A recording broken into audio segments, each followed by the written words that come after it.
Hello बच्चों, I think सभी का पेपर काफ़ी अच्छा गया होगा। आज ये हमारे पास नीट 25 का फिजिक्स का पेपर है और we are going to deliver the very quick solution of all the questions here. तो यहाँ पर हम स्टार्ट करते हैं। ये मेरे पास बच्चों जो कोड है आज का, वो कोड है 48। तो कोड 48 के हिसाब से हम लोग यहाँ पे सोल्यूशन देने जा रहे हैं। This is the question number 1। देखिए, ये पैरेलल प्लेट कैपेसिटर का सवाल था जिसमें बोला गया है कि सर्कुलर प्लेट से, सर्कुलर प्लेट का मतलब होता है कुछ इस प्रकार की plate, this is the first plate, this is the second plate and the being charge at a constant rate. Obvious सी बात है, यहाँ से जो करंट आ रहा होगा तो इसका जो रेट ऑफ चार्ज फ्लो है, जिसको कि हम dq/dt बोलते हैं बच्चों, ये कैसा है? कांस्टेंट है। इसका मतलब ये होगा कि इस पर चार्ज वेरी करेगा तो आपको पता है कि यहाँ पर डिस्प्लेसमेंट करंट आता है जो कि एक कंप्लीट सिलेंडर की तरह यहाँ पर बिहेव करेगा। और आपको पता होना चाहिए कि जो हमने मैग्नेटिज्म पढ़ी थी, जिसमें एक सिलेंडर के अंदर जब करंट चलता था तो उसके कारण मैग्नेटिक फील्ड बाहर तो आती ही थी, अंदर भी आती थी और सबसे ज़्यादा होती थी सरफेस पर, जिसकी वैल्यू होती थी μ0I/2πr। यानी जिसकी ग्राफ शायद आप सभी बच्चे जानते भी हैं कि कुछ ऐसे बढ़ती थी, सरफेस पर मैक्सिमम होती थी और फिर बाहर आने पर कम होती थी। तो इस आधार पर अगर हम देखें तो सही आंसर क्या होगा? Non zero everywhere with maximum at the imaginary cylinder surface and connecting periphery to the plates. क्योंकि ये ऑप्शन गलत है, ये ऑप्शन भी गलत है। अच्छा, इसमें यहाँ पे इन्होंने जो लिखा है ना नॉन जीरो एवरीवेयर, एक्चुअल में इनको लिखना चाहिए था कि जो एक्सिस है, एक्सिस के इस पॉइंट पर ये मैग्नेटिक फील्ड जीरो होती है। बट ठीक है, इतना हम एक्सेप्ट करके चलते हैं। तो आई थिंक ये काफ़ी सिंपल सवाल था, आप सभी ने अच्छी से किया होगा। अब बच्चों हम नेक्स्ट सवाल पर आते हैं। नेक्स्ट सवाल, नेक्स्ट क्वेश्चन को अगर आप देखेंगे तो इलेक्ट्रोस्टैटिक्स चैप्टर का है, डाइपोल की थ्योरी का सवाल है। और यहां पर हमें कहा जाता है कि एक इलेक्ट्रिक डाइपोल है जिसका यह हमें डाइपोल मोमेंट यानी P दे रखा है, डाइपोल मोमेंट P दे रखा है और इसको हमने इस इलेक्ट्रिक फील्ड में रख दिया है। अब हमें यह फॉर्मूला पता होना चाहिए कि electric potential energy in dipole, electric potential energy of dipole in the uniform field होती है -P.E। तो डेफिनेटली द डाइपोल स्टार्टिंग में जो बोला जाता है aligned with the direction of electric field. यानी अगर हम उसकी इनिशियल कंडीशन देखें, initial, this is the electric field and this is the dipole.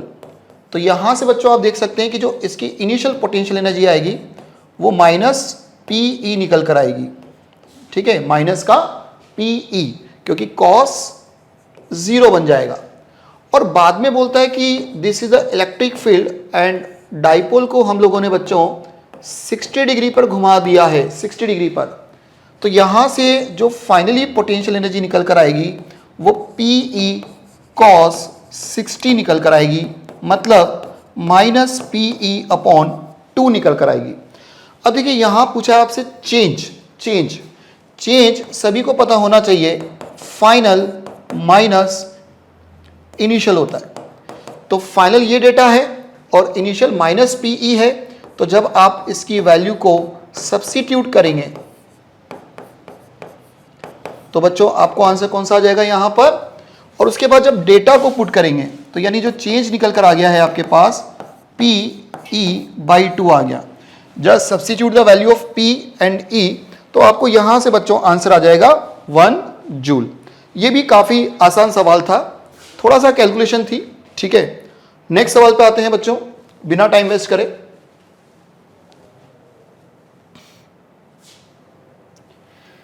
यहां से आप देख सकते हैं कि अब हम तीसरे सवाल पे आ चुके हैं। ये जो सवाल है ये बिल्कुल बेसिक काइनेमेटिक्स का मान सकते हैं, मैकेनिक्स का मान सकते हैं, सेंटर ऑफ मास का मान सकते हैं, मोमेंटम का मान सकते हैं, लगभग सारे ही चैप्टर कनेक्टेड है। बॉल जिसका कि आपको मास दे रखा है 0.5 kg is dropped from a height of 40 metre. यानी सबसे पहले मैं ग्राउंड स्केच कर लेता हूं। यहां से बॉल को छोड़ा और ये जो हाइट है 40 मीटर की है, तो जब ये टकरा रहा होगा तो यहां पर इसको कुछ इनिशियल वेलोसिटी मिल जाएगी जो आप √2g × 40 से निकाल सकते हैं। ठीक है, बाद में क्या कहा जाता है कि rises to a height of 10 metre. यानी यहां पर बॉल टकराई टकराने के बाद वापस रिवर्स ऊपर जाती है। तो जब ये उछलेगा तो इसका फाइनल वेलोसिटी आ जाएगा अगेन √2, पेन चल नहीं रहा है थोड़ा सा, √2gh। h का वैल्यू कितना ले लेंगे बच्चों? 10। तो पूछा है कि इंपल्स क्या होती है। अब आपको ये पता होना चाहिए कि जो इंपल्स है वो चेंज इन मोमेंटम है। तो मोमेंटम में जो चेंज निकल कर आ जाएगा बच्चों, यहां पर अगर हम लोग मोमेंटम में चेंज देखें तो चेंज क्या होता है? Final momentum minus initial momentum, final minus initial. Let's we are taking this direction plus and this direction minus, तो आपकी आंसर आ जाएगी मास ½ kg है। v फाइनल जब आप इसको सॉल्व करेंगे तो ये बच्चों आपको √200 आएगी, और जब आप इनिशियल को देखेंगे तो वो खुद माइनस होगी और √2 यहाँ से अगर आप देखेंगे तो ये आपको 800 आ जाएगी, 800 आ जाएगी। अब बच्चों आपको कुछ नहीं करना है, ये सिंपल सी एक कैलकुलेशन करनी है। जब आप इस कैलकुलेशन को करेंगे तो आपको आंसर यहाँ से क्या निकल के आएगा? 21 न्यूटन सेकेंड। तो ये थोड़ा सा आसानी था, ज़्यादा तो हम टफ मानेंगे नहीं इसको। Okay, now we come on the next question. देखिए नेक्स्ट क्वेश्चन की बच्चों जहां तक बात है तो ये पोलरॉइड का सवाल है। पोलरॉइड, इसकी लैंग्वेज थोड़ी सी इंपॉर्टेंट थी, जिन बच्चों ने लैंग्वेज ढंग से नहीं पढ़ी। The intensity of transmitted light when a plane sheet placed between the two crossed. ये क्रोस्ड का मतलब है 90 डिग्री, यानी एक पोलरॉइड हमारे पास अगर हम कुछ इस प्रकार से माने तो दूसरा जो है वो हमारे पास इस प्रकार से अरेंज्ड है, crossed. A light and polarised sheet is placed between, यानी इन दोनों के बीच में एक अनदर पोलराइज्ड शीट रखी हुई है जो कि 22.5 डिग्री बनाती है। यानी अगर हम इसकी एक्सिस को पकड़ें तो इसकी एक्सिस के साथ ये कुछ ऐसे बना रही है, तो इन दोनों के बीच का एंगल हो जाएगा 22.5 और इन दोनों के बीच का हो जाएगा 90 माइनस 22.5। मतलब एक तरह से अगर आप इसको थीटा मानते हैं तो ये इसका कॉम्प्लीमेंट्री एंगल थीटा सी आ जाएगा, कॉम्प्लीमेंट्री एंगल आ जाएगा। इस आधार पर बच्चों अब हमसे पूछा है, एक और इंपॉर्टेंट थी, I0 जो है is the intensity of polarised light after passing through the first polaroid, यानी इससे निकलने के बाद जो इस पर गिरेगी वो I0 है।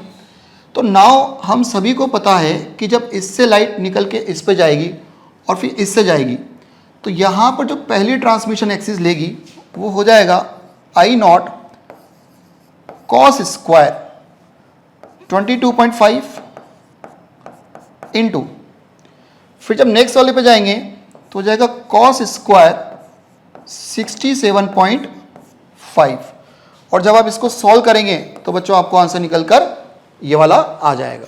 ठीक है, now we come on the next question.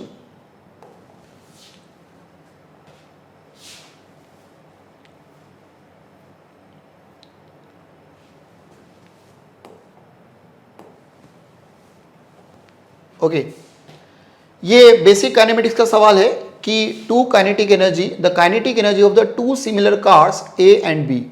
तो kinetic energy of A 100 joule दे रखी है।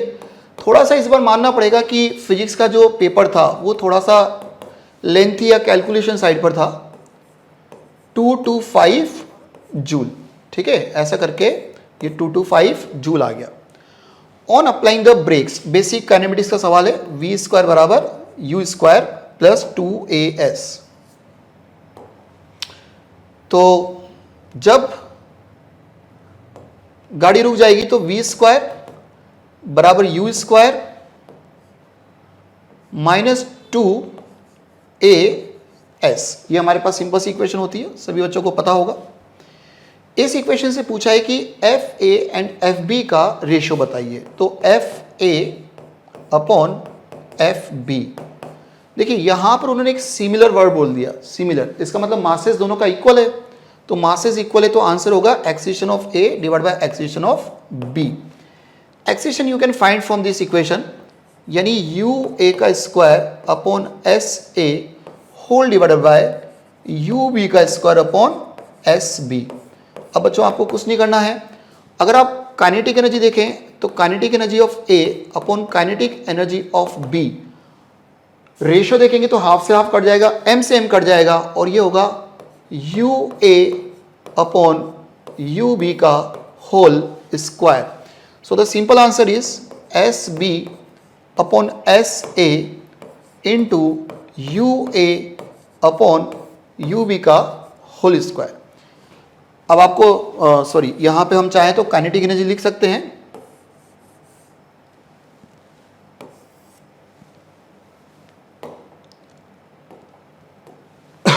This will be kinetic energy of A divide by kinetic energy of B. बस आपको डेटा डालने हैं, ये सारे डेटा आपको दिए हुए हैं। जैसे बी का जो डिस्प्लेसमेंट है वो 1500 है, ए का जो डिस्प्लेसमेंट है वो 1000 है और इन दोनों की काइनेटिक एनर्जी का रेशियो 100/2 है।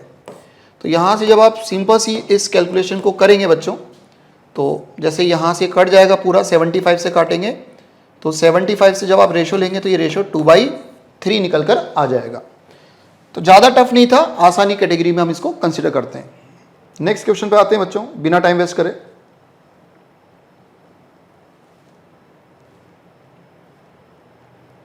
ओके, करंट इलेक्ट्रिसिटी टॉपिक का ये सवाल है और थोड़ा सा ऑब्जर्वेशन का सवाल था। अगर आप बच्चों इसको देखेंगे तो ये आपको WSB का इंटरमीडिएट रेजिस्टेंस दिखना चाहिए। WSB यहाँ पर आप देखिए ढंग से WSB बनेगा, क्यों? 5 इंटू 1.5 आमने सामने का प्रोडक्ट, 2.5 इंटू 3 ये आमने सामने है और ये आमने सामने, तो यहाँ से आपको WSB बन जाएगा। और जैसे ही किसी बच्चे ने इस WSB को देखा तो सबसे पहले वो क्या करेगा, जैसे ही किसी बच्चे ने WSB को देखा तो सबसे पहले बच्चों वो इसको रिमूव कर देगा, और जैसे ही रिमूव करेगा तो वो इसका मॉडिफाइड डायग्राम बनाएगा। इस मॉडिफाइड डायग्राम में ये दोनों रेजिस्टेंस सीरीज में आ जाएंगे और हो जाएगा 8। सिमिलरली ये दोनों सीरीज में आ जाएंगे और यहाँ से हो जाएगा ये आपका 4। बाकी अगर आप देखें तो ऑलरेडी बाकी के सब रेजिस्टेंस सीरीज में ही थे, और जब सीरीज में थे तो 5 एंड 5.5 ये हो जाएगा आपके पास 7 प्लस 1/3, यानी 7 प्लस 1/3। इन दोनों का पैरेलल कॉम्बिनेशन लेंगे जो हो जाएगा 8 इंटू 4/12, जिसको बच्चों हम लिख सकते हैं 8/3। ठीक है, R1 R2। हमसे पूछा था सर्किट में करंट बताइए, तो सर्किट में करंट थ्रू द बैटरी, मतलब सर्किट का ही करंट पूछ रहा है। बैटरी की वोल्टेज अपॉन इसका और इसका पैरेलल सीरीज कॉम्बिनेशन, तो ये जाएगा 22/3। तो just substitute the value 8/3 plus 22/3, simplify कर लेंगे 5 इंटू 3 डिवाइड बाय 30, ये 6 टाइम्स कट जाएगा और यहाँ से बच्चों ये आंसर आ जाएगा 1/2। 1/2 मतलब कौन से ऑप्शन में जाता है? 4th ऑप्शन में जाता है। ठीक है, तो ऐसे करते हुए हम क्वेश्चन नंबर 6 तक आ चुके हैं। अभी तक एज सच कोई ज़्यादा टिपिकल सवाल नहीं आया है जिसको हम कहें कि भाई थोड़ा सा टफ था। देखते हैं आगे भी ऐसा ही रहता है क्या।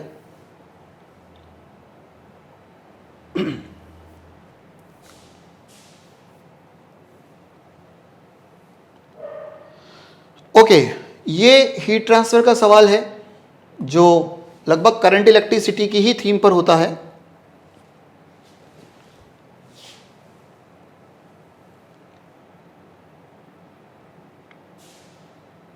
इसका थोड़ा सा फॉन्ट साइज एडजस्ट करना पड़ेगा। ओके, आप देख सकते हैं यहाँ पर हमारे पास 3 रेजिस्टेंस, तो आप सभी इसको 3 रेजिस्टेंस का कॉम्बिनेशन बना सकते हैं। These are the 3 resistance. अब हमसे पूछा है कि T1/T2 का रेशियो लो, जबकि यहाँ पर आपको temperature 3T, here you are taking T1, here you are taking T2। अब देखिए as a medical student, NEET student, हम इसको पूरा सॉल्व करेंगे तो काफ़ी टाइम जाएगा। हम ये देखें जो करंट होती है ना वो होती है डेल्टा टी अपॉन आर, और आर में आता है एल अपॉन के ए, ऊपर चला जाएगा। सभी का एल और ए सेम है, तो मतलब हमको मेनली काम करना है डेल्टा टी इंटू के प्रोडक्ट पर। तो देखिए मैं क्या कर रहा हूँ, करंट तीनों में से सेम ही चलेगा, सेम करंट चलेगा, तो वो करंट होगा आपके पास 3t minus T1 upon L और के कट जाएगा तो ऊपर चला जाएगा 2k, के से के कट जाएगा तो मैं नहीं लिख रहा हूं। सिमिलरली इन दोनों के लिए आप इक्वेशन लिखेंगे T1 माइनस T2 अपॉन इसका k, तो वो ऊपर चला जाएगा इंटू के इक्वल्स टू। इसी प्रकार से आप इन दोनों को भी रिलेट कर सकते हैं, T2 minus T into 2k, तो 2 लिख दिया, के से के हमने ऑलरेडी काट दिया, ये के से के हम काट चुके हैं। ऐसा करके अब आपके पास दो इक्वेशन आ चुकी है, एक है 3t,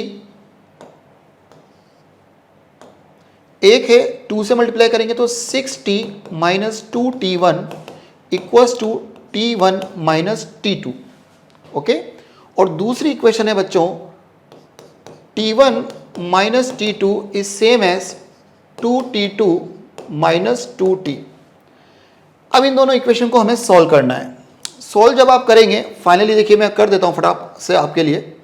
पहली इक्वेशन को देखेंगे तो 6t is equal to 3t1 minus t2, और नीचे वाली इक्वेशन को देखेंगे तो उसका 2t हम उधर ले जाते हैं और बाकी सबको इधर ले आते हैं, ये कुछ इस प्रकार की इक्वेशन आ जाएगी बच्चों। अब आप क्या करिए, इसको सिंपली गुणा कर दीजिए 3 से, और जस्ट आप इसको सॉल्व करिए and you will find the value of t1 by t2। तो काफ़ी सिंपल था। आई थिंक इसका आंसर ये आ जाएगा आपको जब सॉल्व करने बैठेंगे आप, 4/3 if I am not wrong. नहीं बच्चों, उसका जो आंसर है वो फाइनली जब आप सॉल्व करेंगे तो 5/3 ऐसा करके कुछ आ जाएगा, वो कैलकुलेशन करके आप देख लीजिएगा, ठीक है। अब हम आगे चलते हैं इसके नेक्स्ट सवाल पर, ओके। ये सवाल थोड़ा सा अच्छा सवाल पूछा है नीट ने कि an oscillating spring of mass system and spring is connected to a box filled with a sand as the box oscillates sand leaks slowly शब्द का मतलब है कि रिलीज करते समय वो किसी प्रकार की कोई थ्रस्ट नहीं लगा रहा है, तो हम यहाँ पर रिमेनिंग सिस्टम पर मोमेंटम मेंटेन करवा देंगे out of the box vertically so that the average frequency omega T and the amplitude A T, ठीक है। Which of the following is option correct. अब देखिए क्या होता है बच्चों, ओमेगा का फॉर्मूला होता है हमारे पास रूट ओवर के अपॉन एम। एम अगर हम देखें तो सही नियम से तो हमें लिखना चाहिए am not minus lambda into T, अगर उसमें किसी रेट से निकल रहा है, किसी कांस्टेंट रेट से निकल रहा है तो हमने उसको am not minus lambda T मान लिया। बट अगर आप ज़्यादा कैलकुलेशन ना करें तो सिंपल सा देख सकते हैं कि भाई एम समय के साथ कम हो रहा है, ठीक है, तो फिर ओमेगा को क्या होना चाहिए, बढ़ना चाहिए। अब नीट के हिसाब से अगर हम लोग देखेंगे इसमें तो थोड़ा सा इसमें एक मिनट रुकिए, देखिए यहाँ पर बच्चों ये थोड़ा सा अच्छा सवाल था। इसमें हम लोग कैसे देख सकते हैं कि जो ओमेगा की वैल्यू होती है वो होती है रूट ओवर के बाई एम। एम जो है समय के साथ कम हो रहा है, तो सीधी सी बात है कि आपकी ओमेगा बढ़नी चाहिए। तो चारों में से नन ऑफ दीज नहीं है, हमें चारों में से बेस्ट ऑप्शन को पिक करना है। ओमेगा यहाँ भी बढ़ रहा है, ओमेगा यहाँ भी बढ़ रहा है, ओमेगा यहाँ भी बढ़ रहा है, इसका मतलब अब हमें ए को चेक करना जरूरी हो गया। ए को हम ऐसे चेक कर सकते हैं बच्चों कि ओमेगा इंटू ए में चूँकि ओमेगा बढ़ रहा है तो ए आपका क्या होगा, कम होगा। एक्चुअली यहाँ पे ग्रेविटी का कोई इफेक्ट नहीं ले रहे हम लोग, कहीं पर वर्टिकली शब्द यूज़ नहीं किया है, तो उस केस में क्या होता है, शायद थर्ड ऑप्शन भी मोस्ट अप्रोप्रिएट होने की संभावना थी। बट इस ऑप्शन के अकॉर्डिंग अभी ज़्यादा अप्रोप्रिएट आंसर कौन सा है, ये यहाँ पर गलती से ये आंसर गलत लगा हुआ है। आंसर आएगा आपके पास फोर्थ ऑप्शन, ठीक है। Now we come on the next question.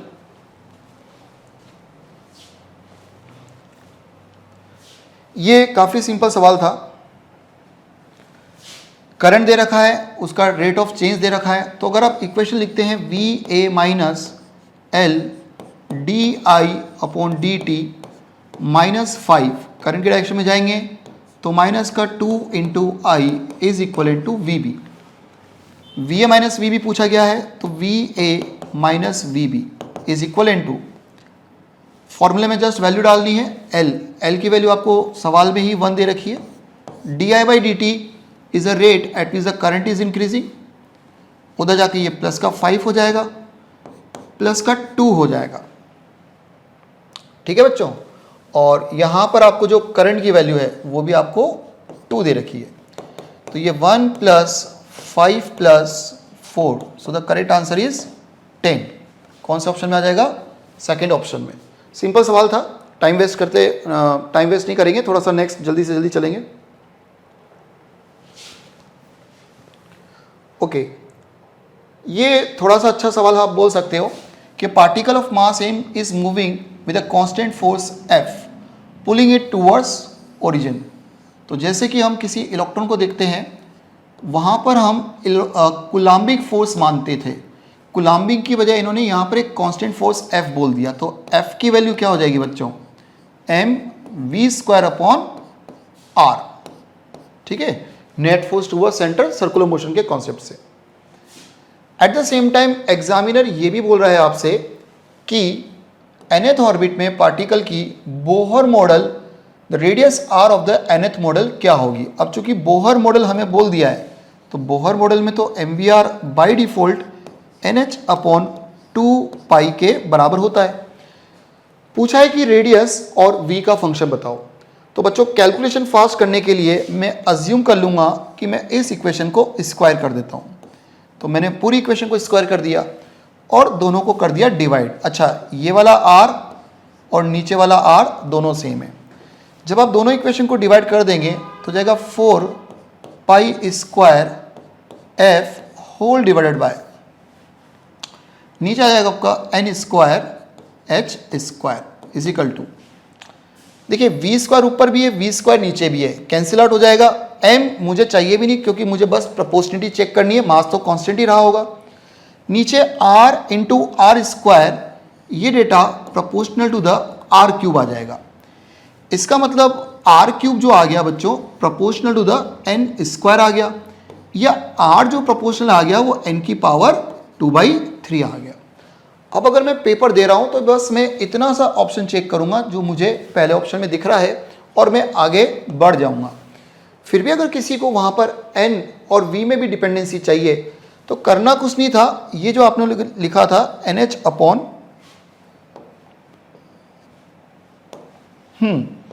जो यहां से अगर आप देखेंगे तो n की प्रोपोर्शनलिटी v इंटू आर में थी, और जो r है वो खुद प्रोपोर्शनलिटी में आ चुका है n की पावर 2/3। तो यहां से बच्चों आप देख सकते हैं कि v itself is in the proportional of 1/3। तो काफी सिंपल सवाल था ये भी। नेक्स्ट सवाल की तरफ बढ़ते हैं। देखिए, बेसिक काइनेमेटिक्स का सवाल है। हमें एक फंक्शन दे रखा है t is equal to X square plus X, और पूछा है एक्सेलरेशन दीजिए। एज ए स्टूडेंट जनरली हम इसको सीधा करने की कोशिश करते हैं, बट मैं कहूँगा कि आपको डिफरेंशिएट करना है। आप यहाँ पर dt बाई डी एक्स कर दीजिए डायरेक्ट ही, ठीक है। ये हो जाएगा 2x, dx by D x become 1, और यहाँ पर x का वैल्यू डेरिवेटिव लेने के बाद 1 आ गया। अब आपको ये पता होना चाहिए, ये आ गया आपके पास 1/v यानी वेलोसिटी का रेसिप्रोकेट। इसको आप दोबारा डिफरेंशिएट कर दीजिए एक्सेलरेशन निकालने के लिए, तो 1/v square into D V by D T. अब की बार बच्चों मैंने टाइम के रेस्पेक्ट में कर दिया है 2 इंटू, और आएगी D x by D T, जिसको लिख देंगे v प्लस 0। ये आपके पास एक्सेलरेशन होती है, एक्सेलरेशन आ गई माइनस की 2v क्यूब। और देखिए ये जो पहली इक्वेशन थी, यहां से आप v की value reciprocate of 2x plus 1 देख पा रहे हैं, तो -2/2x प्लस 1 का होल क्यूब। तो ऐसा करने पर बच्चों आपको यहां पे कौन सा ऑप्शन पिक हो जाएगा? फोर्थ ऑप्शन आपको पिक हो जाएगा। तो बच्चों देखिए, अभी तक एक सवाल थोड़ा ठीक आया था, बाकी सब नॉर्मल सवाल हैं। नेक्स्ट एग्जांपल की तरफ आते हैं। Question number 12। ये कुछ बच्चों को हो सकता है सवाल अच्छा लगा हो, हालांकि नीट के लेवल पर ये ठीक सवाल था। A model for quantization motion of an electron in the uniform magnetic field B states that the flux passing flux हमें पता है कि प्रोपोर्शनलिटी वाइज यूनिफॉर्म में BA लिखा जाता है, जिसकी वैल्यू हमें H/E दे रखी है। इस आधार पे पूछा है कि मैग्नेटिक मोमेंटम बताइए अगर कोई इलेक्ट्रॉन किसी ऑर्बिट में घूमता है, तो मैग्नेटिक मोमेंटम हमें पता होता है NIA, नंबर ऑफ टर्न्स 1 ले लेंगे, I को हम लिख देंगे Q/T into area. Time period बन जाएगा बच्चों आपका 2πm/QB, सभी को पता है, इनटू एरिया। और ये डेटा आपका बन गया फ्लक्स, क्योंकि हमें पता है फ्लक्स क्या होता है। तो यहां से आपका मैग्नेटिक डाइपोल मोमेंट बन चुका है E²/2πm into phi. But phi की वैल्यू कितनी दे रखी बच्चों? H/E। तो हम H/E यहां पर सब्स्टिट्यूट कर देंगे, तो आपका आंसर आ जाएगा EH/2πm। कौन से ऑप्शन में दिख रहा है? 4th ऑप्शन में दिख रहा है। टिक करेंगे, आगे बढ़ेंगे। तो आसान सवाल था, देख लीजिए आपको।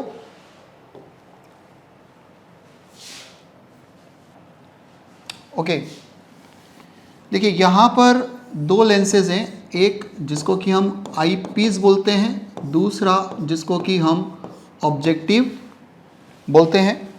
इनके बीच का गैप हमें 40 सेंटीमीटर दिया हुआ है। अब 25 सेंटीमीटर यहाँ पे इन्होंने मेंशन नहीं किया है, बट अगर हम लोग मोस्ट स्ट्रेंथ की कंडीशन माने तो इसके लिए VE बराबर होना चाहिए -25। तो उसके लिए ऑब्जेक्ट किसी ना किसी दूरी x1 पर रखा होना चाहिए। तो हम लोगों ने क्या करा, 1/-25 -1/-x1 इज इक्वल टू 1/+2, क्योंकि FE 2 नहीं आएगा बच्चों, यहाँ पे 4 आएगा, 1/4। तो यहाँ से 1/x1 is equal to 1/4 plus 1/25। हाँ, अगर किसी को फॉर्मूला भी याद है तो डायरेक्ट कर सकता है, 129 आ जाएगा, और x1 की जो वैल्यू निकल के आएगी वो 100/29 निकल के आ जाएगी। इस वजह से यहाँ से जो बची हुई दूरी होगी वो L-x1 हो जाएगी, जो कि आपका VO बनेगा, यानी 40 - 100/29। जब आप इसको सॉल्व करेंगे तो यू विल गेट 1060/29। देखिए यहाँ तक अभी हम लोग VO तक पहुँचे, थोड़ा सा कैलकुलेटिव है। जिनको फॉर्मूला भी याद है VO/U × 1+F/Fu, वो इससे भी कर सकता है, बट जिनको याद नहीं रहता उनको प्रॉपर तरीके से बता रहा हूँ। ये हमारे पास VO आ चुका है, तो VO के करस्पॉन्डिंग यहाँ पर हमें कुछ UO रखना पड़ेगा। तो उस UO की वैल्यू निकलेगी, कहाँ से निकलेगी बच्चों? इसको मैं थोड़ा सा इरेज कर देता हूँ दोबारा। तो यहाँ से हम लोग निकाल सकते हैं 1/VO -1/-UO बराबर 1/FO। फिर आपको करना क्या था? ओके बच्चों, ये देखिए हमारे पास एक सिंपल माइक्रोस्कोप है। इसमें हमारे पास यहाँ पर 2 लेंसेज हैं। इसकी फोकल लेंथ आपको दे रखी है 2 और इसकी फोकल लेंथ दे रखी है 4। अब इसकी मैग्नीफिकेशन पूछिए। आपको पता होना चाहिए VO/UO × 1+D/FE। ये सिंपल सा फॉर्मूला है, सभी को याद होगा। इसके लिए हमें VO और UO निकालना पड़ेगा। तो VO और UO, D तो देखिए आपके पास कितना है 25, और FE बच्चों कितना है 4। अब आपको केवल ये 2 कैलकुलेशन करनी है। तो ये 2 कैलकुलेशन हम लोग कैसे करेंगे?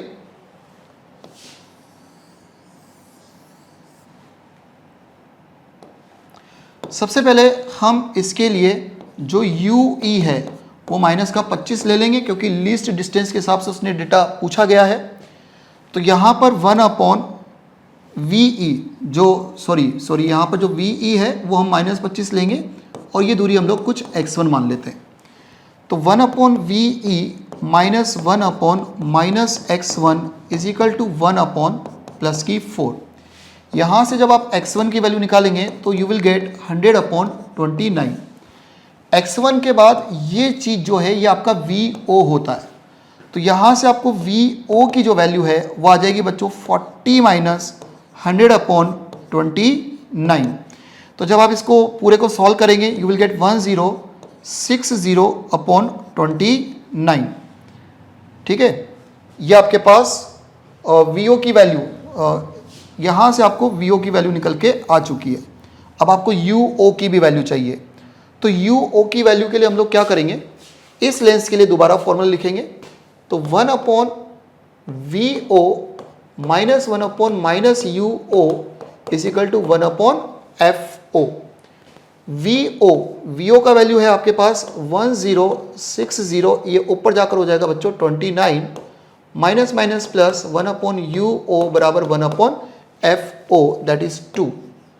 यहाँ से आप 1 अपॉन U0 की वैल्यू निकाल लीजिए, 1 अपॉन 2 माइनस 29 अपॉन 1060।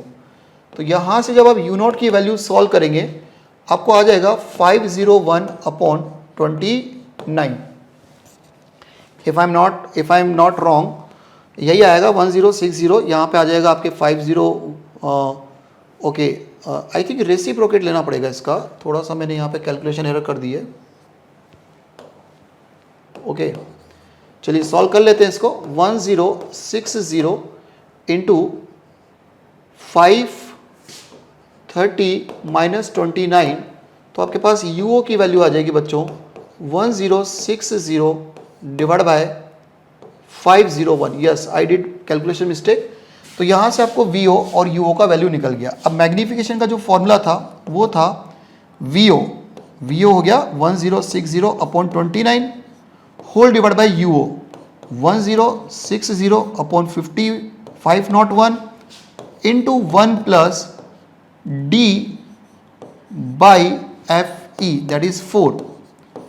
तो यहां से जब आप कैलकुलेशन करेंगे बच्चों, मेरे पास, मैं इसको थोड़ा सा इरेज कर रहा हूं, स्पेस की कमी है।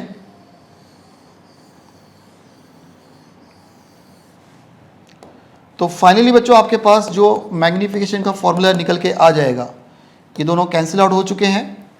501 अपॉन 29 इंटू 29 अपॉन 4, तो it is approximately 125 point something. So the nearest answer is 125। Okay, देखिए बच्चों, नाउ हम नेक्स्ट सवाल पे आते हैं। देयर आर 2 आइडेंटिकल सरफेस, इस प्रकार की हमें 2 आइडेंटिकल सरफेस, इस प्रकार की बच्चों हमें 2 आइडेंटिकल सरफेस दे रखी है। 45 डिग्री पर है दोनों की दोनों, 45 डिग्री। ये हमें म्यू बराबर, one of them is rough and other one is a perfectly smooth 2 times higher than the other. यानी बच्चों अगर मैं रफ सरफेस का टाइम T मानता हूँ या स्मूथ सरफेस का टाइम अगर मैं T मानता हूँ, तो यहाँ का टाइम मुझे कितना लेना पड़ेगा 2T, 2 टाइम्स बोला है। अब सभी को पता है कि अगर इस ब्लॉक पर, इस सरफेस पर कोई ब्लॉक स्लाइड करता है तो उसकी एक्सेलेरेशन आ जाती है G sine theta minus mu G cos theta, और यहाँ पर जो एक्सेलेरेशन होती है वो होती है G साइन थीटा। तो करना कुछ नहीं था, दोनों की लंबाई बराबर है, L equals to UT plus half G। 45 degree है तो साइन और कॉस दोनों की वैल्यू बराबर ही होगी, तो G by √2 minus mu G upon √2 into 2T का स्क्वायर। दूसरे केस में हम ये इक्वेशन लिख देंगे 0 plus half G by √2 into T square. दोनों इक्वेशन को या तो बराबर पुट कर दीजिए या डिवाइड कर दीजिए। जब आप इन दोनों को डिवाइड करेंगे और आप म्यू की वैल्यू के लिए सॉल्व करेंगे तो आपको ये म्यू की वैल्यू निकल के आ जाएगी 3/4। सॉल्व करना है, अब यहाँ से सिंपल सा आंसर आ जाएगा बच्चों।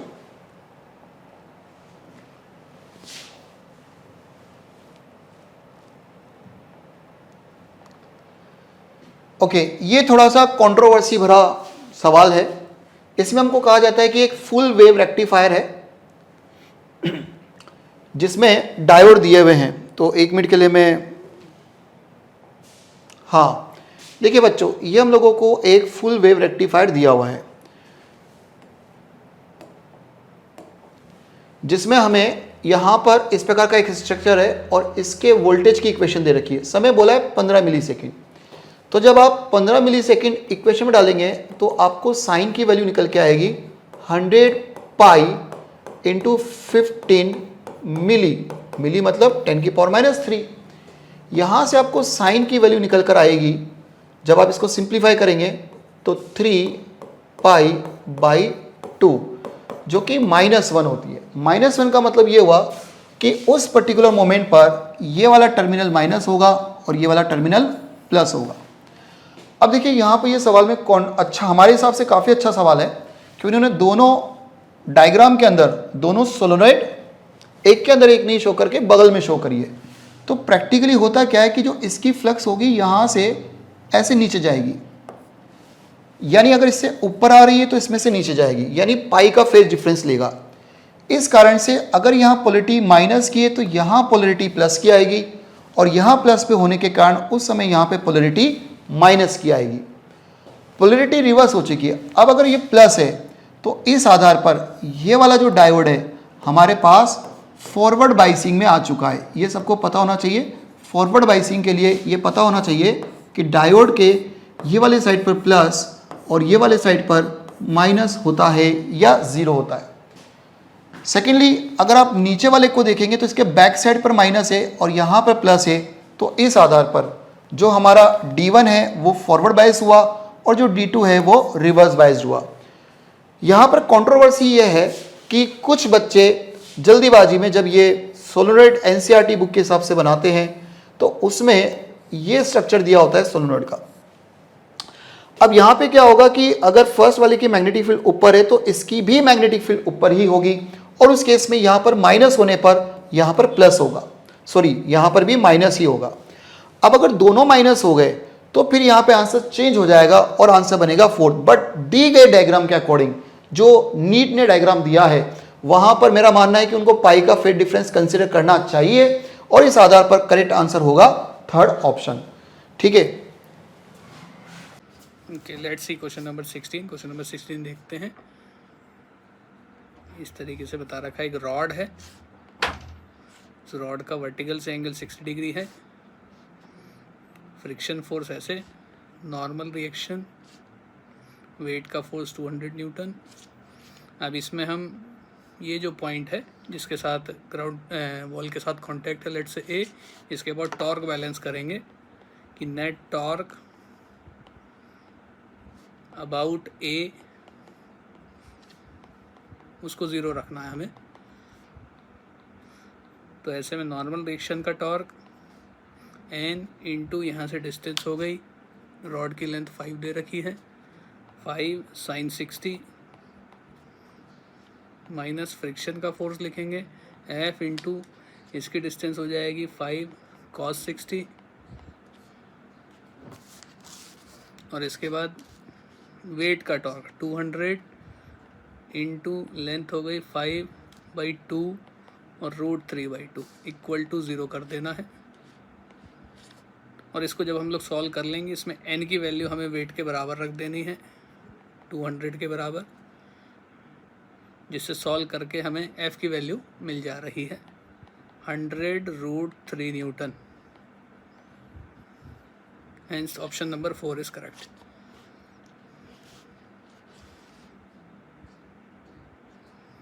Moving on to next question. 2 identical charge, ये सवाल है क्वेश्चन नंबर। तो इसमें 2 स्फीयर पहले आइडेंटिकल हैं, दोनों पे चार्ज Q है। अब एक अनचार्ज स्फीयर को जब इससे टच कराएंगे तो दोनों पे चार्ज आधा आधा हो जाता है, यानी दोनों पे Q/2 हो जाएगा। इसका चार्ज अभी Q ही है। अब तीसरी सिचुएशन में इस पे तो Q/2 है। अब दूसरे स्फीयर के साथ इस थर्ड स्फीयर को अगर टच कराया जाएगा तो दोनों पे मिला के नेट चार्ज 3Q/2। तो टच कराने पर के बाद इस पे तो Q/2 रहेगा और इसका चार्ज Q + Q/2 का हाफ हो जाना है, यानी 3Q/4। तो पहले हम देखें तो चार्जेस का प्रोडक्ट Q² था, बाद में चार्जेस का प्रोडक्ट हो गया है Q/2 इंटू 3Q/4। इसलिए बाद वाला फोर्स हम कह सकते हैं 3/8 टाइम्स है पहले वाले फोर्स के लिए। Hence option number 2 is correct. Moving on to next question. इस क्वेश्चन में ऐसा दे रखा है कि दो सिटीज़ हैं एक्स और वाई डिस्टेंस पे, एक्स और वाई पॉइंट हो गए, तो बस कुछ v स्पीड से एक्स से वाई की तरफ भी जा रही हैं और सेम स्पीड से बसेस वाई से एक्स भी जाती हैं। तो ऐसे में हम देखेंगे दो बसेस के बीच की डिस्टेंस वी टी आएगी अगर उनके बीच का टाइम पीरियड टी है। अब हम ये देखें कि जो स्कूटी से लड़की जा रही है उसकी 60 स्पीड एक्स से वाई की तरफ है, 60 किलोमीटर पर आवर। तो ऐसे में जब वो एक्स से वाई जा रही होगी तो डिस्टेंस कितनी कवर करनी है, उसको कितना टाइम लगेगा, t1। उसको हम डिस्टेंस जो कि v इंटू टी से अपॉन रिलेटिव स्पीड लिखेंगे तो v माइनस 60 बन जाएगी। वहीं और ये टाइम हमें 30 मिनट्स दे रखा है यानी हाफ एन आवर। वहीं t2 टाइम लिखेंगे v into T upon v plus 60 और ये हमें 10 मिनट्स का टाइम दे रखा है यानी आवर्स में इसको 1/6 लिख सकते हैं। इन दोनों इक्वेशन को जब सॉल्व करने लगेंगे हम लोग तो v minus 60 upon 2 should be equal to v plus 60 upon 6 और इसको सॉल्व करने के बाद हमें मिलेगा v की वैल्यू 120 किलोमीटर पर आवर। और एक बार v 120 किलोमीटर पर आवर मिल गया तो हमें t की वैल्यू इस इक्वेशन से मिल जानी चाहिए।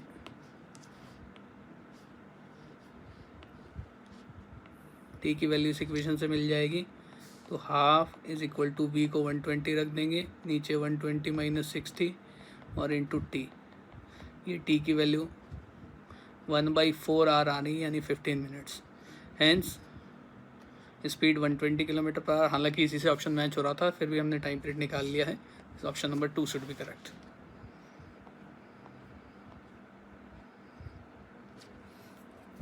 और नेक्स्ट क्वेश्चन थर्मोडायनेमिक्स का क्वेश्चन है, थोड़ा लेंदी जरूर होगा, डिपेंड करता है कितनी कैलकुलेशन। तो ऐसे में हम ये देख रहे हैं कि दो चैम्बर्स हैं एक ही उसमें, तो कुछ इसका pressure P1, volume V1, number of moles दे रखे हैं N1, pressure P2, volume V2, number of moles N2 दे रखे हैं। टेम्परेचर हम लोग मान लेते हैं T1 T2 हैं।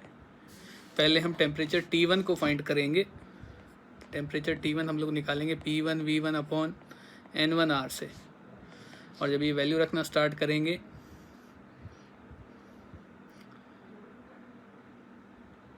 तो T1 की वैल्यू हमारे पास आएगी।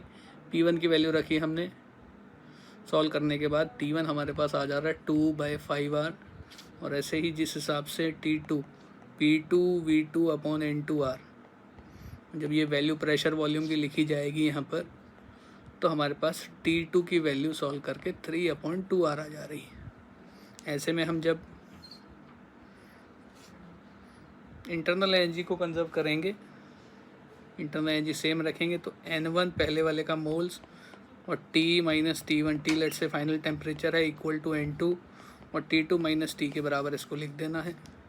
इसमें N1 की वैल्यू 5, T हम कैलकुलेट करना चाहते हैं, T1 की जगह हम लोग 2/5R, N2 number of moles जो दूसरे में है 4, T2 की जगह हम लोग 3/2R और माइनस T रखेंगे।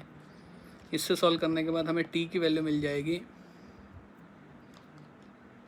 9/8/9R। अब हम लोग फाइनल प्रेशर निकाल सकते हैं, तो प्रेशर इंटू फाइनल वॉल्यूम हो जाएगा V1 plus V2,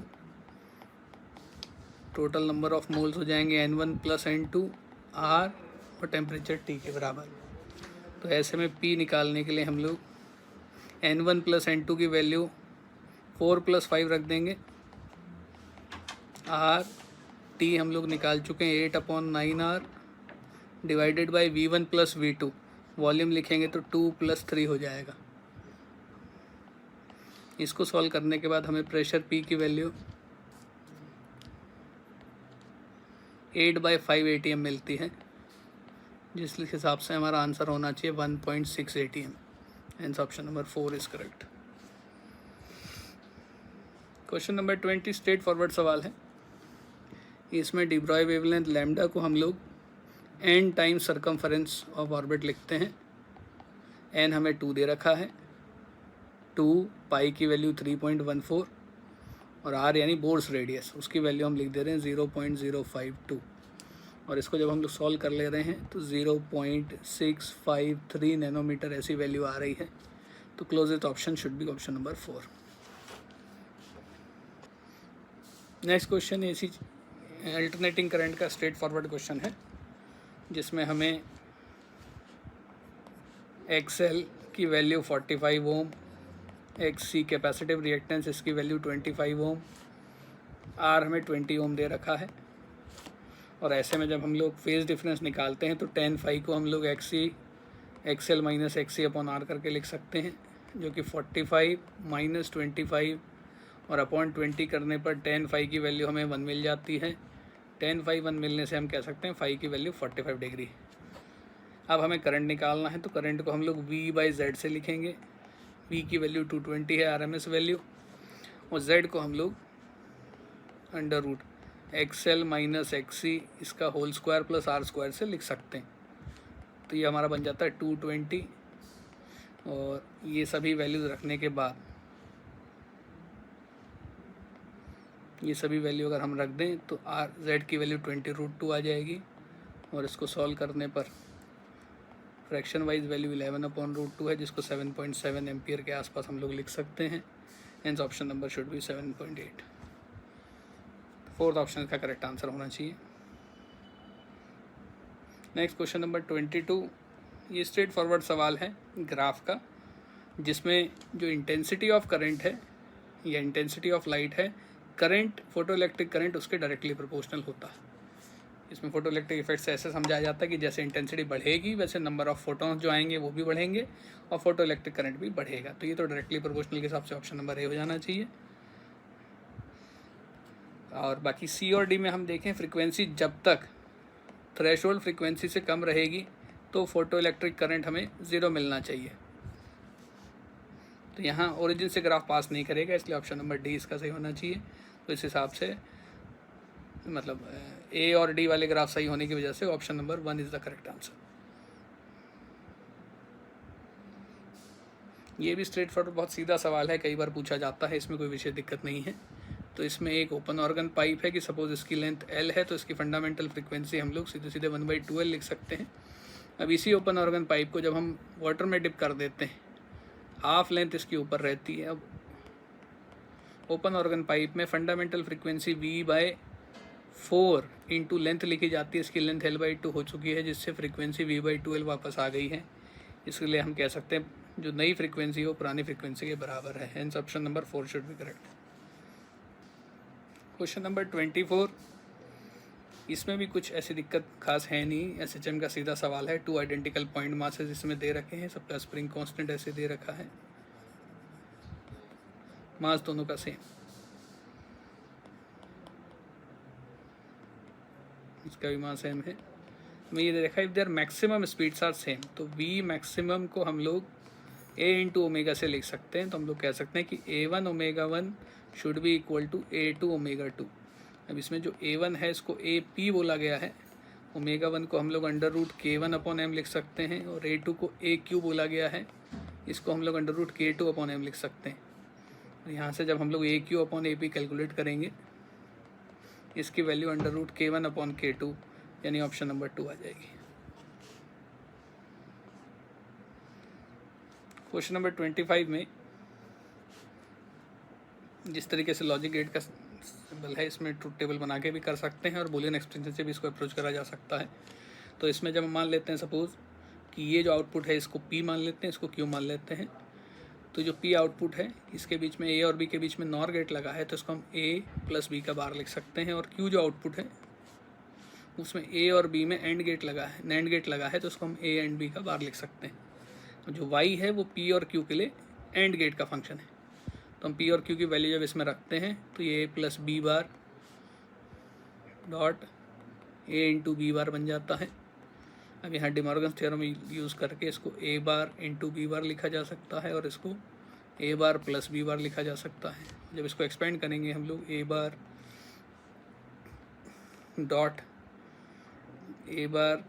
B bar plus A bar dot B bar dot B बार, तो ये तो ए बार डॉट बी बार बन गया और ये बन गया ए बार डॉट बी बार।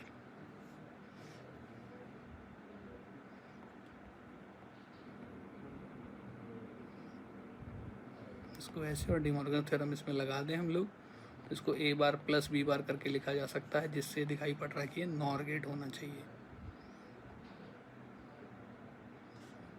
इसमें थोड़ा सा हम इसको ऐसे ना जाके यही ट्रुथ टेबल बना ले तो ज़्यादा अच्छा है।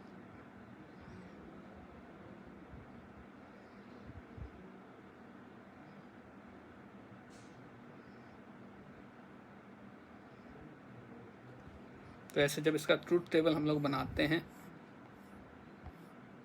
जिसमें ए बी और वाई देखेंगे, तो एक बार दोनों को 0 अगर हम लोग लिख रहे हैं इसमें तो आउटपुट 1 आ रहा है।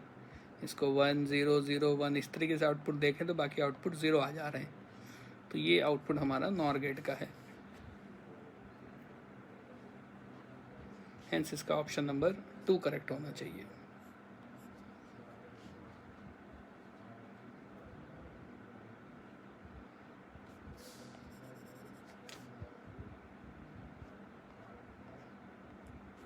N oxygen cylinder of volume 30 litre, ये क्वेश्चन नंबर 26 वाला अगर हम लोग देखें, थोड़ा सा कैलकुलेटेड सवाल है। इसमें हमें नंबर ऑफ मोल्स पहले तो दे रखे हैं 18.2 के बराबर हैं, बाद में कुछ डेटा ऐसा दे रखा है कि बाद के नंबर ऑफ मोल्स हम लोग निकाल सकते हैं।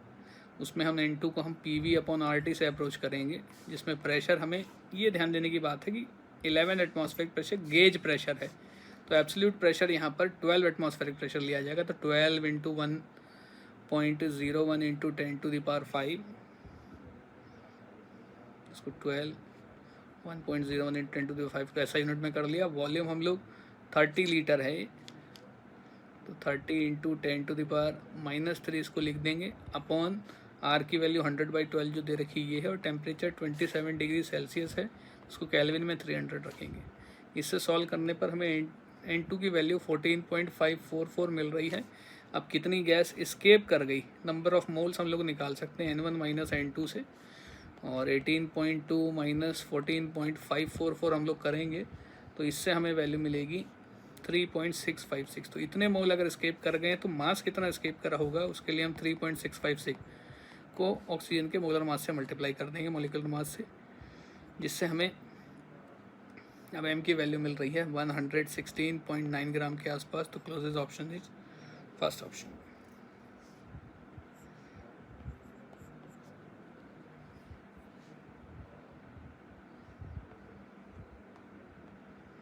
इन a certain camera combination of 4 similar, तो ये सवाल फेयरली सिंपल है, जिसमें जब हम मैग्नीफिकेशन देखते हैं तो कंपाउंड हो जाती है, मल्टीप्लाई हो जाती हैं। तो इस हिसाब से जो फाइनल मैग्नीफिकेशन है वो तो m⁴ हो जाना चाहिए, और पावर सीधे सीधे ऐड हो जाती है। पावर सबकी ऐड करेंगे तो पावर 4p टाइम्स हो जाएगी। इस हिसाब से option number 1 should be correct.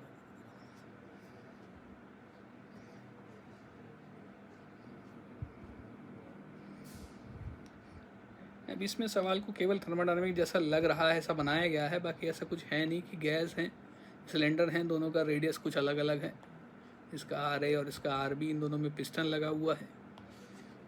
On supplying equal amount of heat, आपने दोनों को हीट सेम दे रखी है, तो Q1 और Q2 दोनों में सेम है। कांस्टेंट प्रेशर पे ये हीट दी गई है, और मतलब चेंज इन इंटरनल एनर्जी भी दोनों का सेम है, तो ΔU1 और ΔU2 भी सेम है। तो हम लोग फर्स्ट लॉ ऑफ थर्मोडायनेमिक्स से कह सकते हैं इस चीज़ को कि जब ये Q और ΔU दोनों सबके लिए सेम है, फर्स्ट लॉ ऑफ थर्मोडायनेमिक्स से हम ये कह सकते हैं कि W भी दोनों के लिए सेम होगा, और W दोनों के लिए सेम है तो P ΔV भी दोनों के लिए सेम होगा। प्रेशर दोनों के लिए सेम है तो ΔV भी सेम आना चाहिए। अब ΔV यानी कितना वॉल्यूम चेंज हुआ है, उसको हम लोग सिलेंडर का वॉल्यूम जितना बड़ा है तो πRA² इंटू इसकी लेंथ जितनी बड़ी है A वाले सिलेंडर की 16 centimetre is equal to πRB², और दूसरे सिलेंडर की लेंथ कितनी बड़ी है 9 सेंटीमीटर। इससे हम लोग RA/RB की वैल्यू √9/16 यानी 3/4 लिख सकते हैं। इसका ऑप्शन नंबर 4 करेक्ट आ जाए। क्वेश्चन नंबर 29 थोड़ा सा अजीब सा सवाल है। जिसमें इसको तो हम लोग अभी इस स्टेज पे जितना डेटा है नहीं कर पाएंगे, लेकिन इस वाले को सॉल्व करके कुछ पार्टली आंसर निकाला जा सकता है और ऑप्शन ऐसे मैच हो रहे हैं। तो हम लोग देखें, जिसमें टी तो टाइम है, टाइम का हम लोगों ने डायमेंशन लिख दिया equal to S is for surface tension, surface tension के डायमेंशन फॉर्मूला लिख दिया हमने mt-2, उसकी वैल्यू अल्फा लिख दी है। A is for area L square, इसकी वैल्यू बीटा रख दी हमने। रो डेंसिटी है, इसका डायमेंशन फॉर्मूला लिख दिया गामा। आर रेडियस है तो उसका डायमेंशन लिख दिया हमने एल, और इसकी पावर हो गई डेल्टा। अब इनको जब हम इधर करते हैं तो m और l की पावर तो 0 है और t की पावर 1 है। जब इनको सेग्रीगेट करते हैं तो m की वैल्यू आती है अल्फ़ा प्लस गामा, l की पावर में आता है 2 beta plus delta minus 3 gamma, और t की पावर में आता है -2 अल्फ़ा। अब दोनों साइड इक्वेशन को कंपेयर करने पे हमें मिलता है कि अल्फ़ा प्लस गामा की वैल्यू तो 0 है, 2 बीटा प्लस डेल्टा -3 गामा की वैल्यू ये भी 0 है, -2 अल्फ़ा की वैल्यू 1 है। इससे अल्फ़ा हमें -1/2 मिल जाता है, और अल्फ़ा -1/2 इसमें लिखेंगे तो गामा हमें +1/2। इस हिसाब से ऑप्शन केवल यही मैच कर रहा है जिसमें अल्फ़ा और बीटा की ये वैल्यू आ रही है। तो बाकी हम लोग सॉल्व कर नहीं पाएंगे क्योंकि उस हिसाब से डेटा है नहीं। इसका ऑप्शन नंबर 1 होना चाहिए। क्वेश्चन नंबर 30 वैसे तो सीधा ही सवाल है। इस केस में हमें दो इक्वेशन लगानी है कि एक तो जब ये इस मैक्सिमम हाइट वाले पोजीशन पे है, स्ट्रिंग जब स्लैक होने लगेगी उस केस में इस पे लगने वाला जो सेंट्रीफ्यूगल फोर्स है बाहर की तरफ, mg एक्चुअली ऐसे लग रहा है, और ये एंगल थीटा होने से mg का जो स्ट्रिंग के अलॉन्ग कंपोनेंट आएगा वो आएगा mg साइन थीटा। तो जब स्ट्रिंग स्लैक हो जाती है for tension t equal to 0 हो जाएगा, उसमें हम कह सकते हैं कि mg साइन थीटा को सेंट्रीफ्यूगल फोर्स ने बैलेंस कर दिया है। इससे हमारे पास एक रिलेशन मिल गया। दूसरा रिलेशन हमारे पास एनर्जी कंजर्वेशन का है कि हम लिख सकते हैं हाफ mv², ये टॉप मोस्ट पॉइंट पे काइनेटिक एनर्जी हो गई, प्लस उसकी पोटेंशियल एनर्जी के लिए हमें इस पॉइंट से इसकी हाइट देखनी है कितनी हो जाएगी। तो हाइट को हम r यहाँ से यहाँ तक और यहाँ तक r को r साइन थीटा लिख सकते हैं। तो इसकी पोटेंशियल एनर्जी लिखी जा सकती है mgr 1 प्लस साइन थीटा, और इज इक्वल टू हम half mv0², initial kinetic energy के बराबर इसको रख देते हैं। अब इस इक्वेशन में जब ऊपर वाली इक्वेशन को भी फैक्टर में लाया जाएगा तो ये m वगैरह सब कैंसिल हो जा रहे हैं। इसको सिंप्लीफाई कर देते हैं। v² plus 2gr 1 plus sine theta is equal to v0² value बन रही है। अब इसमें v² की वैल्यू हम gr साइन थीटा रख सकते हैं, बाकी ये है 2gr plus 2gr sine theta और इक्वल टू v0² बन रहा है। ऐसे में जब हम लोग सॉल्व करेंगे तो v0² की value 2gr plus 3gr sine theta के बराबर आ रही है। तो इस हिसाब से अब हम लोग के पास v की वैल्यू तो ये है v² is equal to gr sine theta, v0² की वैल्यू ये आ गई। अब हमें इन दोनों का रेशो निकालना है, मीनिंग हमें v² अपॉन v0² अगर हम लोग निकालें तो इसमें देख रहे हैं हम लोग gr कैंसिल हो जाता है, ऊपर आएगा साइन थीटा अपॉन नीचे 2 प्लस 3 साइन थीटा। इससे हमें v अपॉन v0 की वैल्यू मिलेगी under root sine theta upon 2 plus 3 sine theta. This means option number 2 is correct. Question number 31 आप देख सकते हैं, यूनिट डायमेंशन का क्वेश्चन है। एरर पी में एरर पूछा है, परसेंटेज एरर। हम लिख सकते हैं delta P by P into 100 is equal to 3 time delta A by A into 100 plus 2 time delta B by B into 100 plus delta C by C into 100 plus half delta D by D into 100। और अब सबका percentage error put करके आप देखेंगे तो answer आएगा 13%। Next question पे देखते हैं। Question number 32, sun rotates around centre once in 27 day. तो what will be the period of revolution of sun when it expand twice its present radius. तो ये एक्सपेंड कर रहा है, तो इसका मतलब इसमें आप कह सकते हैं एंगुलर मोमेंटम कंजर्व होगा। तो by angular momentum conservation L initial is equal to L final, I1 omega 1 बराबर I2 ओमेगा 2, और मोमेंट ऑफ इनर्शिया इसका 2/5 mr² स्क्वायर की तरह ट्रीट करेंगे, और ओमेगा 1 को 2π/T1 लिख सकते हैं। इसी तरह 2/5 mr² स्क्वायर, ओमेगा हो गया 2π/T2। अब यहाँ पे वैल्यू पुट करके देख सकते हैं, आंसर इसका सेकेंड आएगा। नेक्स्ट क्वेश्चन, ये भी ग्रेविटेशन का है, इसको भी आप केपलर्स थर्ड लॉ से देख सकते हैं। T² directly proportional to r³, यहाँ से T1/T2 का square is equal to r1³ upon r2³ लिख सकते हैं, और यहाँ पे वैल्यू पुट करेंगे तो ये अप्रॉक्सीमेटली 85 पॉइंट समथिंग आ रहा है, जिससे इसका आंसर नियर बाय आप 3 बता सकते हैं। नेक्स्ट क्वेश्चन नंबर 34, ये तो 10th लेवल का क्वेश्चन आप कह सकते हैं। एक बड़ा सा रेसिस्टेंस था R, जिसको 8 पार्ट में कट किए, हर पार्ट का रेसिस्टेंस R/8 हो जाएगा, और इन सब में से 4 को पहले पैरेलल में कनेक्ट किए, फिर दूसरे 4 को भी पैरेलल में कनेक्ट किए, और फिर उन दोनों को सीरीज में कनेक्ट कर दिए। तो हर एक का R/8 है, तो इसका जो इक्विवेलेंट आ जाएगा वो R/8 का 1/4, और इधर भी R/8 का 1/4, और ये दोनों फिर किस में हो जाएंगे, सीरीज में। इसको सॉल्व करेंगे तो यहाँ से R/16 आएगा, तो इसका answer first. Next question number 35, ये भी आसान क्वेश्चन है। हम लोग फोटोन की एनर्जी जानते हैं, लेमडा जो होता है फोटोन का, वो एनर्जी जो होता है फोटोन का वो होता है hc/λ। hc/λ से आप लिख सकते हैं E =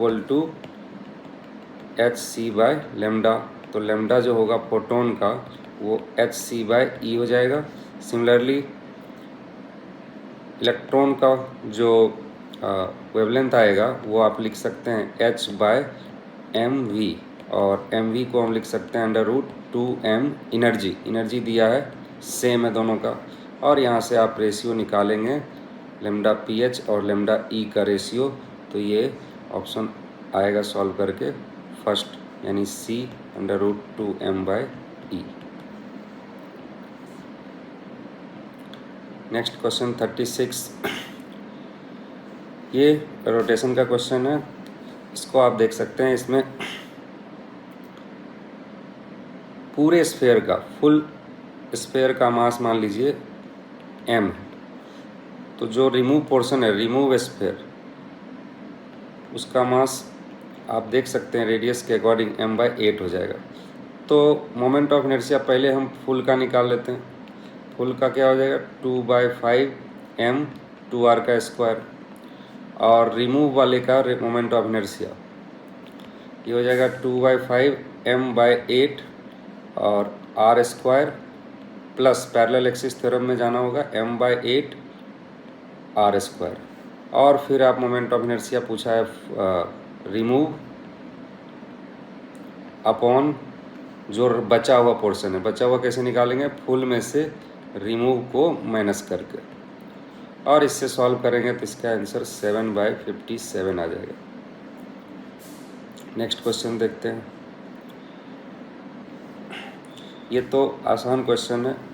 हम लोग जानते हैं जब भी कोई इलेक्ट्रॉन अनडेविएटेड जाता है या कोई चार्ज पार्टिकल अनडेविएटेड जाता है तो वेलोसिटी जो होती है वो E/b होती है। यहाँ पे वेलोसिटी आपको बोल दिया c/100 है, और E की वैल्यू दे दिया 9 × 10 की पावर B की वैल्यू दे दिया, और आपको E की वैल्यू पूछ रहा है, तो E लिख दिए, और B की वैल्यू 9 × 10 की पावर -4। इससे सॉल्व करके आप देख सकते हैं आंसर 4 आ जाएगा। नेक्स्ट क्वेश्चन, ये इलेक्ट्रोमैग्नेटिक वेव का है। हम लोग जानते हैं कि वेव की इक्वेशन जब इस फॉर्मेट में दिया है तो इसका मतलब वेव पॉजिटिव एक्स में जा रहा है, इलेक्ट्रिक फील्ड जेड में जा रहा है, तो मैग्नेटिक फील्ड जो होगा वो परपेंडिकुलर होता है। तो मैग्नेटिक फील्ड का ऑप्शन इसमें जो होगा वो वाई एक्सिस। और मैग्नेटिक फील्ड कैसे निकालेंगे, बी वाई जो होगा वो ई बाय सी हो जाएगा, और बाकी कॉस 5x प्लस 1.5 इंटू 10⁹ यहाँ से आप निकालेंगे आंसर, तो इसका आंसर थर्ड आएगा। नेक्स्ट क्वेश्चन, अब कह रहा है body weight 48 on surface of earth, the gravitational force experience by the body due to earth at the height. तो यहाँ पे हाइट में जी की वैल्यू आप जानते हैं, जी डैश जो होता है वो G 1 plus H by R E का स्क्वायर, और यहाँ पे एच की जगह आर ई बाई 3 रखेंगे, तो जी की वैल्यू जो आएगी, जी डैश की वैल्यू वो जी अपॉन 1 प्लस 1/3 का स्क्वायर, और यहाँ से सॉल्व करेंगे तो जी डैश जो इफेक्टिव आए उसके अकॉर्डिंग आंसर 4 हो जाएगा। नेक्स्ट 40 जो कि बहुत ही आसान क्वेश्चन है, ब्रिस्टर एंगल से पूछा है।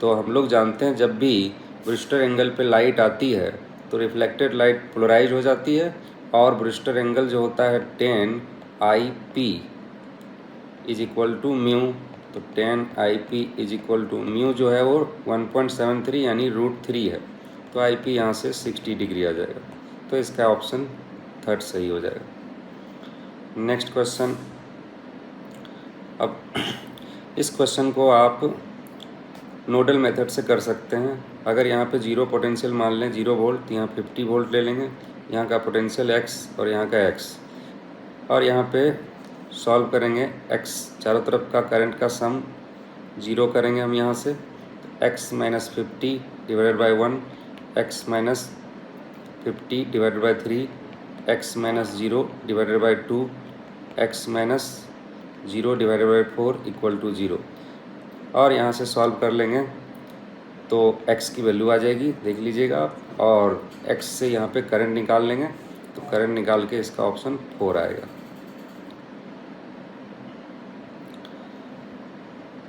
फोर्टी 42 में आप देख सकते हैं, कह रहा है कि एक कैपेसिटर जो था वो पहले एयर फिल था, तो उसका कैपेसिटेंस मान लीजिए C, जिसका एप्सिलॉन नॉट A/D हम मान सकते हैं कैपेसिटेंस। अब कह रहा है कि इसको फिल कर दिए 2 डाइलेक्ट्रिक से, और एक पोर्शन खाली भी रहेगा, क्योंकि आप देख सकते हैं इसका डिस्टेंस जो दिया है D3D/8 और इधर D/2, और ये बचा हुआ पोर्शन जो आएगा आप सॉल्व करके निकाल सकते हैं D/8 आएगा, और ये कैसे देख सकते हैं, टोटल D में से माइनस कर देंगे, तो ये बेसिकली कम्बिनेशन हो जाएगा 3 कैपेसिटर का, जिसमें इन तीनों को आप सीरीज में लेकर के सॉल्व कर सकते हैं। और सीरीज में हम जानते हैं 1/C equivalent equal to 1/C1 plus 1/C2 plus 1/C3।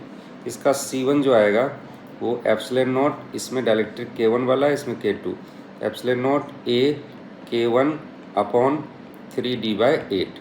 Similarly C2 निकालेंगे तो इसका कैपेसिटेंस आएगा epsilon not A K2 upon D/2, और C3 निकालेंगे तो इसका capacitance epsilon not A upon D/8। अब इन तीनों को पैरेलल में जोड़ करके इसको 2 टाइम्स करके देखेंगे तो इसका आंसर थर्ड आ रहा है। 43 ये सिंपली फार्मूला बेस है, हम लोग जानते हैं रीडिंग जो होता है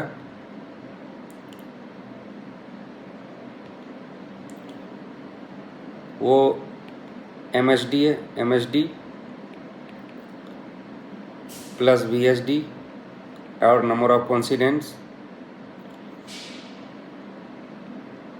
और फिर एरर, पॉजिटिव एरर इसमें देखेंगे तो ये माइनस करना पड़ेगा 0.1। तो इसका मेन स्केल डिवीज़न जो बताया उसने बता दिया 5 सेंटीमीटर है, और VHD जो कोइंसिडेंट है वो 8, और VHD की रीडिंग हो जाएगी 0.01 माइनस 0.1, यहाँ से सॉल्व करेंगे 4.98 सेंटीमीटर आएगा, फर्स्ट आंसर सही हो जाएगा। ये बहुत ही आसान क्वेश्चन है। मैग्नेटिक मोमेंट का रेशियो पूछा है, m1/m2, मैग्नेटिक मोमेंट होता है I into area, area pi R² हो जाएगा, R1 कर लेंगे I into pi R2 square, और R1 बाई R2 का रेशियो दे दिया है 1/2, तो 1/2 का स्क्वायर करके 1/4, आंसर आ जाएगा इसका थर्ड। ठीक है, थैंक यू।